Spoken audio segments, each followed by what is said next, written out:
Let's go mga kachika, samahan niyo ko sa bagong showbiz updates, at kung bago ka sa aking channel maari lamang mag-subscribe ka muna, salamat. Isang nakakalungkot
her.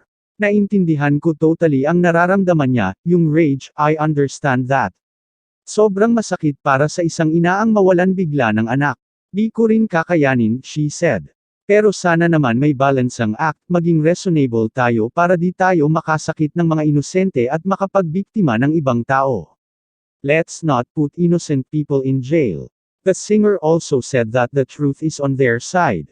This is so unfair, but I know that God has a reason for all of this. The truth is on our side and I am confident na malulusutan ito ng anak ko, she said. Siya ang nag-CPR sa kanya. Gusto niya talagang mabuhay yung tao, kaya siya tumawag sa akin that time. Iyak siya ng iyak. He was so frustrated because he wanted to save her life but was not able to, Claire said. Paerali naman natin ang logic. At hindi totoo na nagtatago ang anak ko.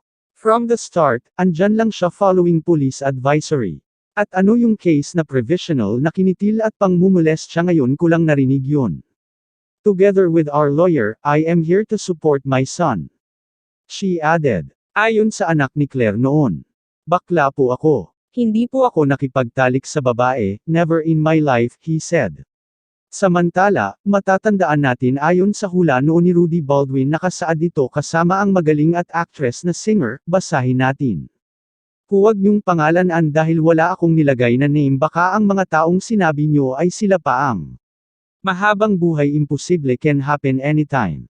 March 29 is the 2021. Ipaalala ko sa lahat ng paulit-ulit na ang page ko ay nasa 3.6 million plus of followers at 3.5 million plus of likes. Hashtag Showbiz Vision. 3 tao kilalang sa mundo ng showbiz ang nakikita ko na magpapaalam na sa mundo natin, isang lalaking veteran na director at ang kanyang mga nilikhang pelikula ay nakilala at pamatok sa takilya. Isang magaling na director ito na minamahal at hinahangaan ng bawat artista.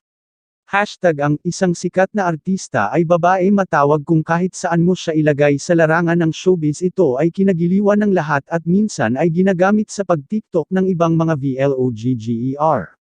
Matawag kung siya ay magaling na artista sa kapanahunan ng kabataan niya hanggang ngayon. Hashtag ang isang artista ay babae din ito, magaling siya sa larangan ng musika at siya ay gumanap din sa pelikula at pag-host, lahat tayo ay ngayon. Hashtag ang isang artista ay babae, isang artista ay babae, ginagamit sa pag-TikTok ng kabataan niya hanggang magaling siya sa larangan ng magaling siya sa larangan at siya ay gumanap din sa pelikula at pag-host, lahat tayo ay mawawala sa mundo, lahat ng bagay ay hangganan, lahat ng bagay ay hangganan. Ang mahalaga ay pahalagahan natin ang bawat oras ng buhay natin sa bawat araw ng buhay natin, sa bawat araw ng buhay natin. Huwag kalimutan ang manalangin palagi. In peace, Miss Claire de la Fuente.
Takits tayong muli sa mga susunod ko pang mga showbiz updates. Please like, share and subscribe. Pakihit na rin ang notification bell para ma-notify ka sa mga susunod ko pang upload. Again, maraming salamat.